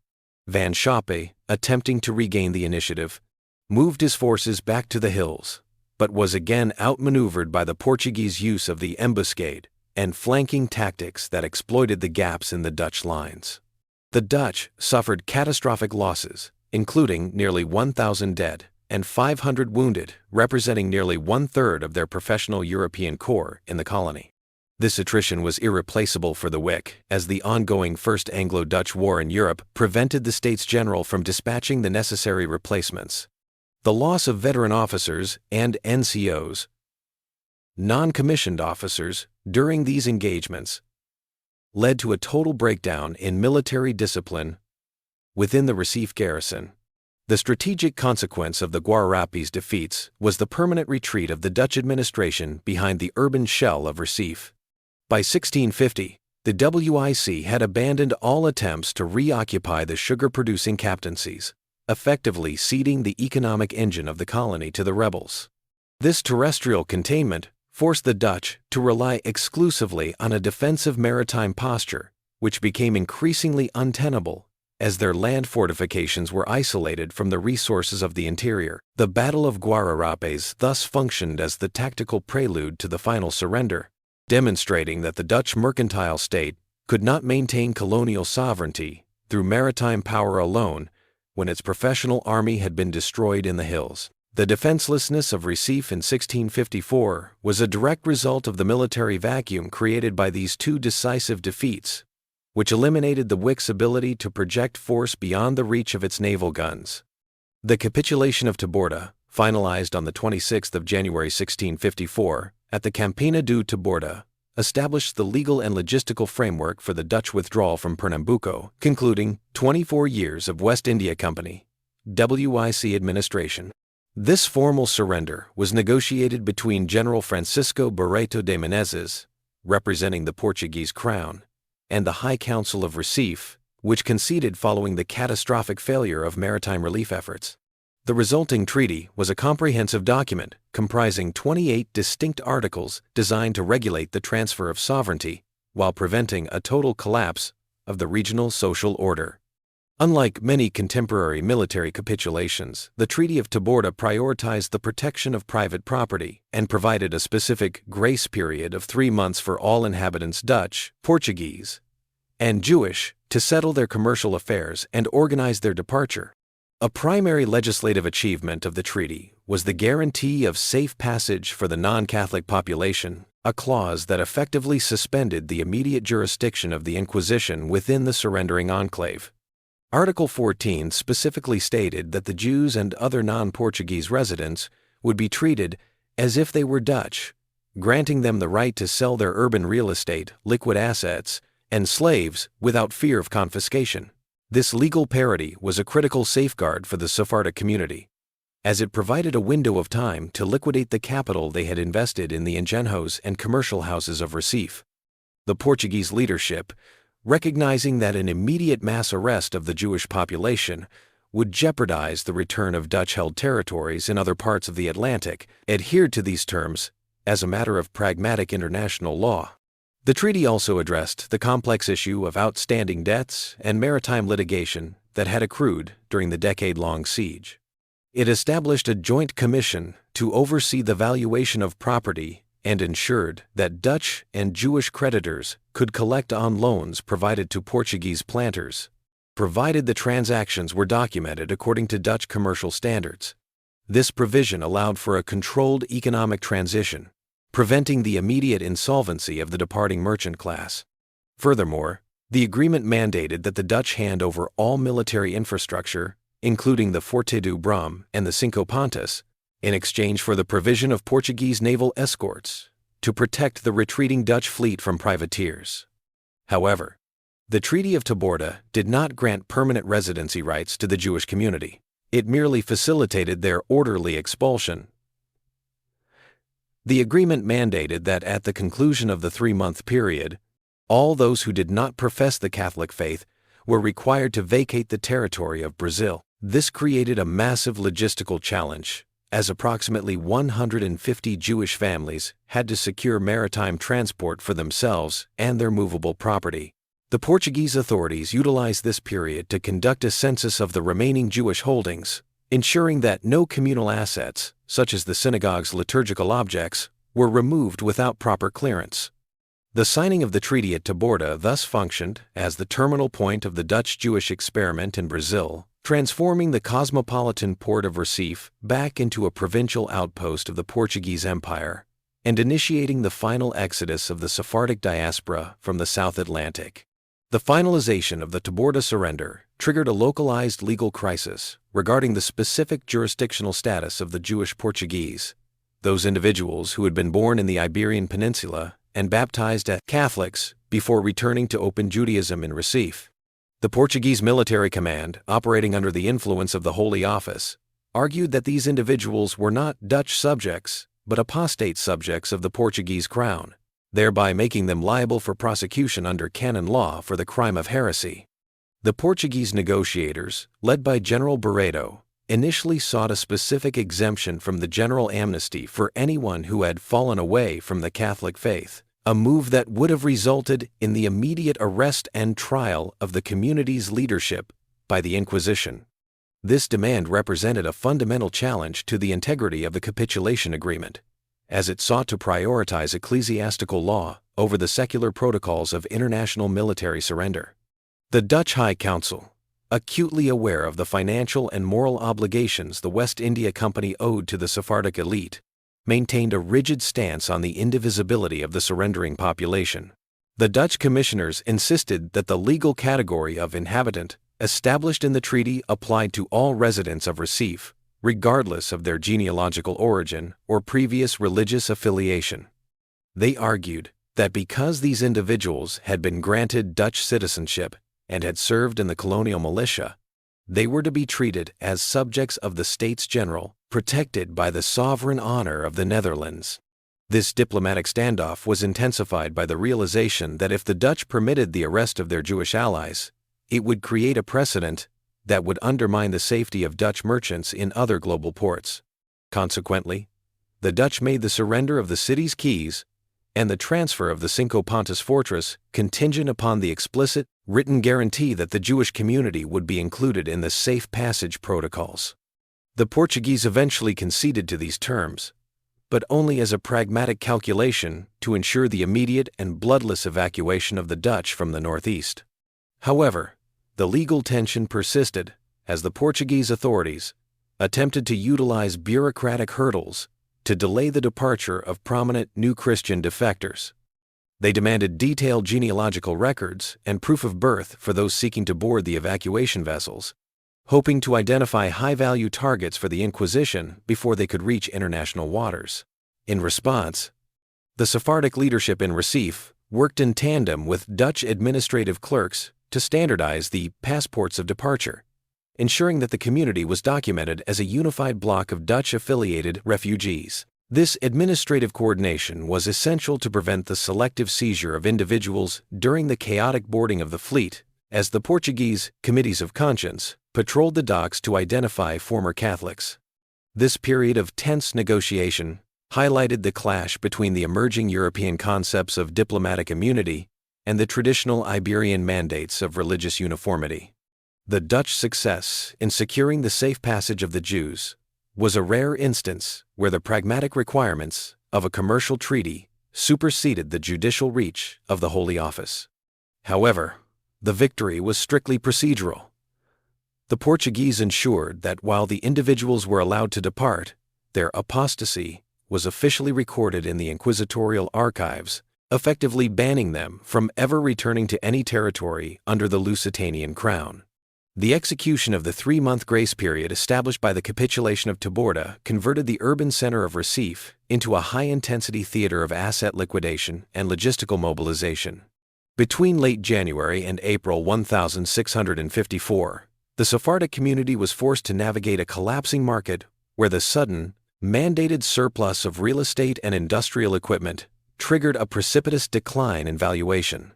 Portuguese buyers, aware of the fixed legal deadline for departure, utilized wait-and-see tactics to force Jewish owners into vile price sales. Historical transaction records from this period show that houses on the Rua dos Judaias and the nearby Rua das Flores, which had previously commanded premium rates due to their proximity to the port, were often sold for less than 20% of their appraised value. This economic extraction was a systematic feature of the transition, as the Portuguese state sought to reclaim the city's infrastructure without the need for military seizure or formal confiscation. The administrative burden of this 3-month window was managed by the Mohammed, which transitioned from a governing body to a liquidation committee. Their primary responsibility was the handling of communal assets, including the synagogue building, the mikveh, and the Talmud Torah school. Since these structures could not be physically transported, the council negotiated their sale to Portuguese Catholic orders, often with a caveat that the buildings be repurposed as churches or residences rather than destroyed.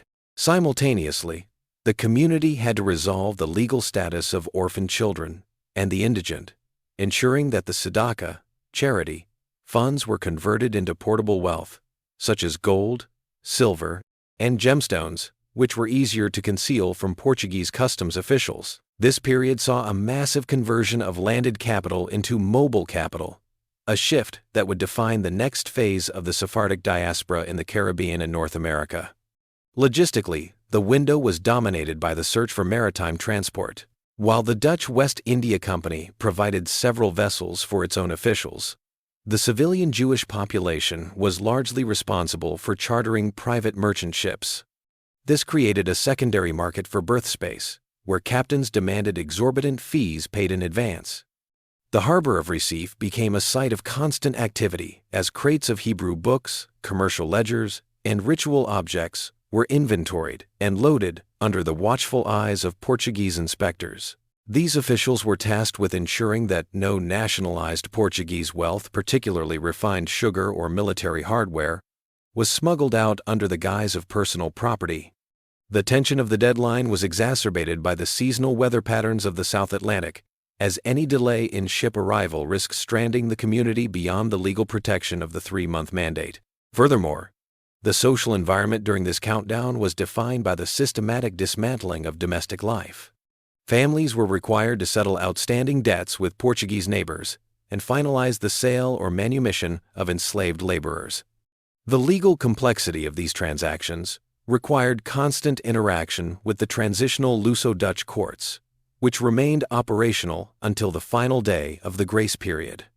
As the April deadline approached, the Jewish residents of Recife were effectively transformed into a population of transatlantic refugees, their status shifting from colonial stakeholders to transient migrants. The conclusion of this 90-day window marked the absolute termination of Jewish legal residency in Brazil, as the remaining families gathered at the docks of the Povo, marking the end of the first significant attempt to establish a permanent, open Sephardic society in the New World. The economic disintegration of the Jewish community in Recife reached its nadir during the final months of the grace period, as the transition from a capital-intensive sugar economy to a state of total liquidation forced the systematic disposal of fixed assets under conditions of severe market distortion. The legal framework of the 1654 capitulation, while guaranteeing the right to sell property, did not provide mechanisms for price protection, resulting in a buyer's market dominated by victorious Portuguese officers and returning loyalist planters. For the Sephardic elite, whose wealth was largely tied to the engenhos of the interior and the masonry warehouses of the port, this period represented a catastrophic destruction of equity. Public auction records from the transitional administration reveal that properties which had been appraised for thousands of guilders during the governorship of Johann Moritz were often sold for less than 15% of the replacement value. The liquidation of the sugar mills was particularly complex, as these industrial complexes required specialized labor and hydraulic maintenance that the departing Jewish owners could no longer provide. Portuguese buyers utilized the threat of obsolescence as a negotiating lever, arguing that the mills would be worthless once the Dutch technical staff departed. Consequently, many Jewish entrepreneurs were forced to accept payment in the form of future production or promissory notes that were difficult to enforce once the Dutch fleet cleared the harbor. This process effectively transferred the technological and industrial core of the Pernambucan sugar industry back to the Portuguese crown at a fraction of the original Dutch investment. The loss was not merely individual, but communal, as the taxes previously generated by these estates had funded the social and religious infrastructure of the Kahal Zur Israel. In the urban centers of Recife and Moritzstad, the sale of commercial real estate was further depressed by the sheer volume of properties entering the market simultaneously.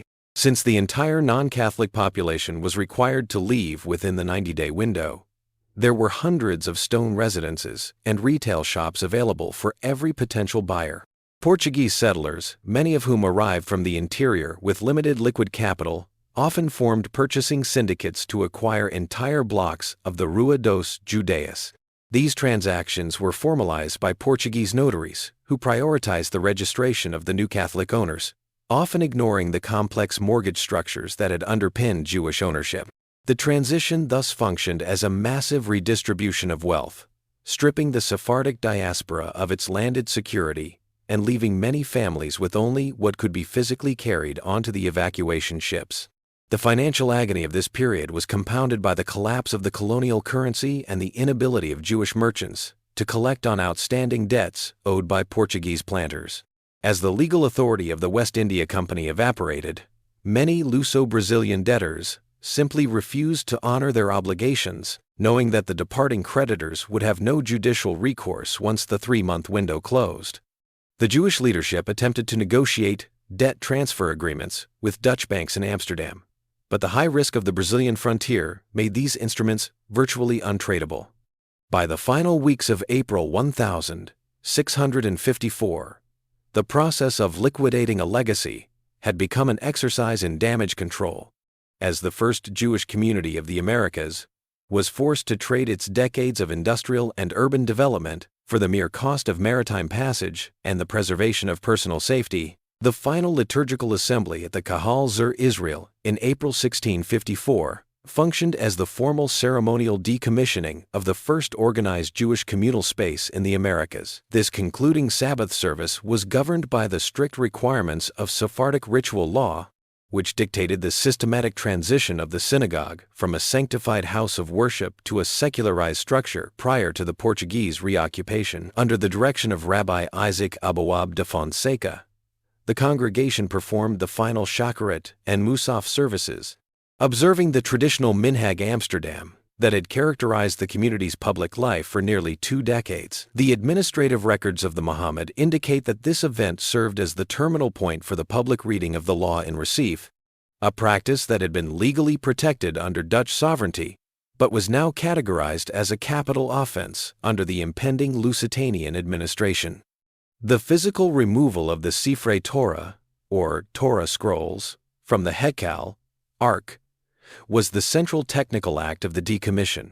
These scrolls, many of which had been commissioned by wealthy families in the Netherlands or salvaged from clandestine communities in Portugal, were meticulously inventoried and rolled into protective linen and silk casings.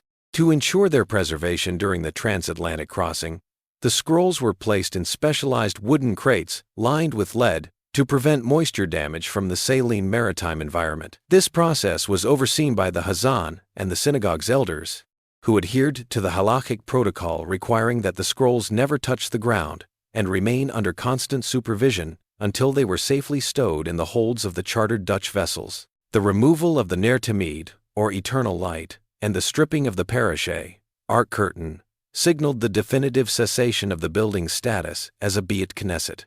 The legal transition of the property on the Rua dos Judeus involved the removal of all external and internal Hebrew inscriptions to prevent the desecration of the site by the arriving Portuguese Inquisition. While the masonry of the building remained a permanent fixture of Recife's urban architecture, the interior was cleared of its teba, reading platform, and the tiered seating that had accommodated the community's elite.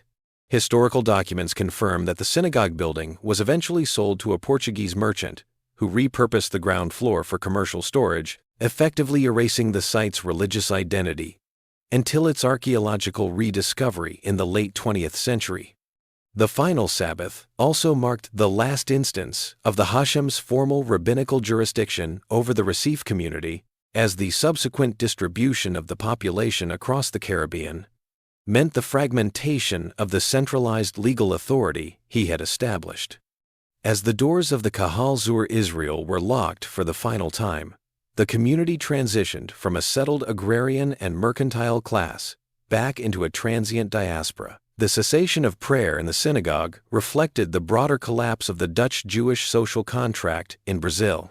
Unlike the clandestine services of the previous century, this final gathering was conducted with the somber transparency of a population whose legal rights had expired by the stroke of a pen at Taborda. The packing of the communal archives, including the minute books and the records of the tzedakah, charity funds, ensured that the administrative legacy of the Recife Rabbinate would survive in the archives of the Portuguese Israelite Synagogue in Amsterdam. This final ritual act concluded the era of open Judaism in the South Atlantic, transforming the synagogue from a living institution into a historical precedent for all future Sephardic settlements in the Western Hemisphere. The departure of the Jewish community from Recife in April 1654 was executed through a coordinated maritime evacuation involving a flotilla of 16 Dutch vessels, which were chartered to transport the refugees across the Atlantic and into the Caribbean basin.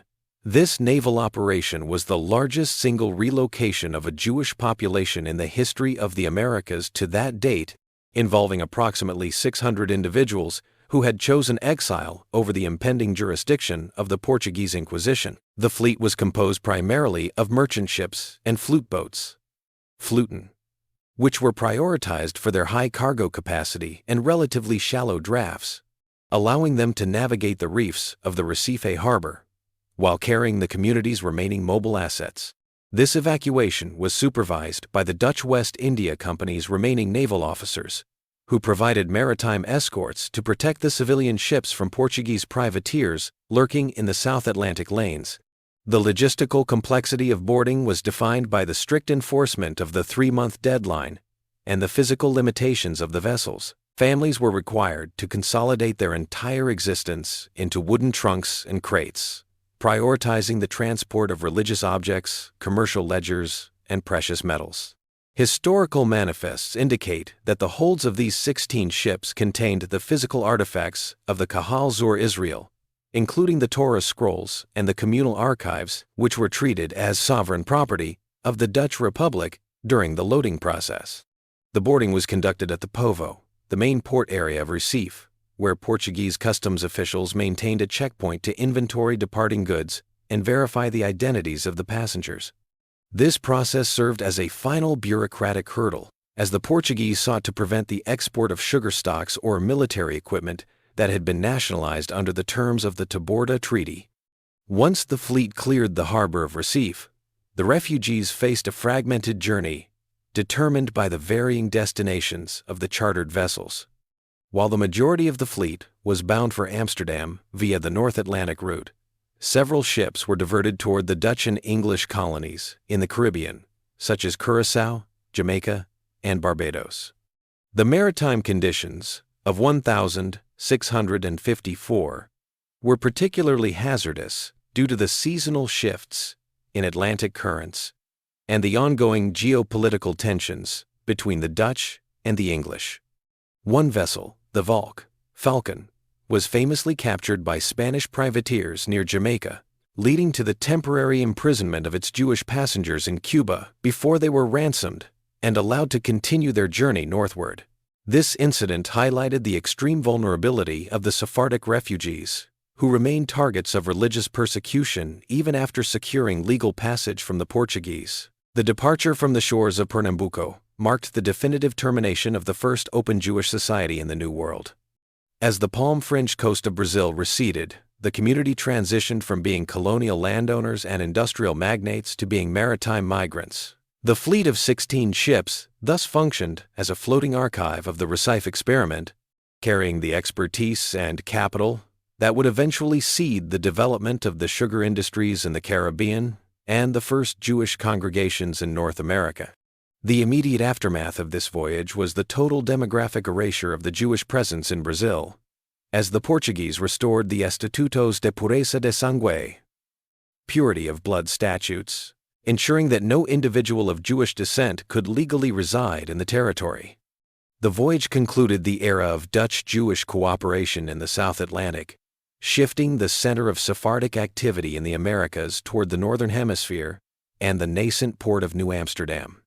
The 1654 exodus from Recife initiated a period of demographic realignment known as the Sephardic scattering, during which the expertise and capital of the Pernambucan Jewish community were redistributed across the Dutch, English, and French Atlantic spheres.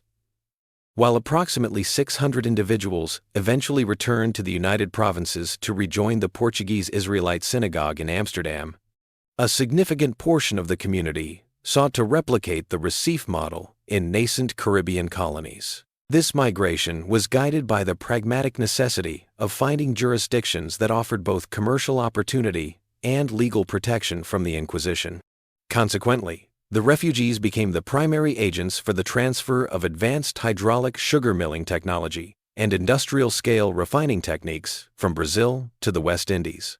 In the Dutch Caribbean, the island of Curaçao emerged as a primary destination, where the WIC sought to revitalize the territory's stagnant economy. By 1659, 70 Jewish settlers, many originally from Recife, were granted a land charter by the Dutch West India Company to establish the Mikveh Israel Emmanuel congregation. These settlers utilized their experience in the Pernambucan sugar cycle to develop large-scale plantations, though the island's arid climate eventually shifted their focus toward the lucrative entrepot trade with the Spanish Main. Similarly, in the Wild Coast region of Suriname, the Jewish community established the Jodensavan, an autonomous agricultural settlement. Under British and later Dutch rule, this community was granted unprecedented privileges, including the right to maintain their own courts and a private militia, effectively creating a self-governing Jewish statelet that mirrored the administrative autonomy of the Kahal Zur Israel. The English colonies of Jamaica and Barbados also absorbed significant numbers of the Recife diaspora. In Barbados, the arrival of Sephardic families coincided with the sugar revolution of the 1652. These migrants provided the credit networks and technical knowledge required to transition the island from tobacco to sugar production. The Jewish community in Bridgetown, formalized as the Nidhi Israel, focused on the brokerage of raw sugar for European markets, utilizing their existing ties to the Amsterdam Bourse to secure competitive pricing. In Jamaica, which the English seized from Spain in 1655, the Sephardic refugees found an environment where their knowledge of the Spanish language and local geography made them invaluable to the new military administration. They established the first synagogues in Port Royal and Spanish Town, integrating into the mercantile elite of the island, while maintaining clandestine trade links with the Spanish Americas. Furthermore, a small but historically significant group of 23 refugees arrived in the Dutch outpost of New Amsterdam, modern-day New York, in September 1654. Despite initial opposition from Director General Peter Stuyvesant, the intervention of the Jewish shareholders of the WIC in Amsterdam ensured their right to remain, leading to the founding of the congregation Shearith Israel. This northernmost branch of the Recife diaspora established the legal precedent for Jewish residency in North America. The scattering of the Recife community thus functioned as a catalyst for the globalization of the Sephardic mercantile network. By 1660, the expertise once concentrated on the Rua dos Judeus had been dispersed across the Caribbean basin, ensuring that the legacy of Dutch Brazil survived through the institutionalization of Jewish life in the Dutch and English Atlantic. The arrival of 23 Sephardic refugees at the port of New Amsterdam in September 1654, aboard the French privateer St. Charles, represented a pivotal legal and demographic shift in the Dutch North American territories. These individuals, fleeing the collapse of Dutch Brazil, were the remnants of a larger group that had been intercepted by privateers in the Caribbean following the fall of Recife. Upon their landing in the small fur trading outpost on the tip of Manhattan Island, they were immediately met with institutional hostility from Director General Peter Stuyvesant and the local Dutch Reformed clergy. Stuyvesant, viewing the impoverished group as a potential drain on the colony's limited resources and a threat to religious uniformity, sought to deport them. He formally petitioned the board of directors of the Dutch West India Company in Amsterdam to ensure that the deceitful race and hateful enemies of Christ be prevented from infecting the New Netherland colony. However, the legal status of the refugees was anchored in the broader corporate structure of the West India Company, which included influential Jewish shareholders in the Netherlands. In 1655, these shareholders exercised their corporate leverage to override Stuyvesant's directives, citing the considerable loss the Jews had sustained during the defense of Brazil and their demonstrated loyalty to the Dutch cause. The company issued a definitive order granting the Jewish refugees the right to reside, trade, and travel in New Netherland, provided they did not become a public burden and maintain their own social welfare systems. This ruling established the first legal precedent for Jewish residency in North America, effectively decoupling the right to habitation from the requirement of belonging to the Reformed Church. The socio-economic integration of the 23 refugees was facilitated by their adherence to the Recife model of communal self-reliance. To comply with the company's mandate, they established the Congregation Shearith Israel, which functioned as both a liturgical body and a mutual aid society. Early archival records of New Amsterdam indicate that the Jewish settlers, led by figures such as Asser Levy and Abraham de Lucena, utilized the Dutch court system to secure basic civil rights, including the right to serve in the burger guard and the right to own real estate. In 1657, after a series of successful litigations, the Jewish community was granted burger rights, which allowed them to engage in retail trade and open permanent places of business within the city walls. The physical presence of the community was finalized with the purchase of a plot of land for a cemetery in 1656, located outside the city's defensive wall near the modern-day Chatham Square. This acquisition was a critical marker of permanent settlement, as Jewish law requires consecrated ground for the burial of the dead. While the community was initially prohibited from building a public synagogue conducting their services instead in private domestic spaces, the legal and economic foundations they laid ensured the survival of the congregation through the eventual British conquest of 1664. The landing at New Amsterdam thus concluded the exodus from Brazil, not with a return to Europe, but with the institutionalization of Jewish life in the future United States, marking the start of a continuous Jewish presence in New York that remains the oldest in North America.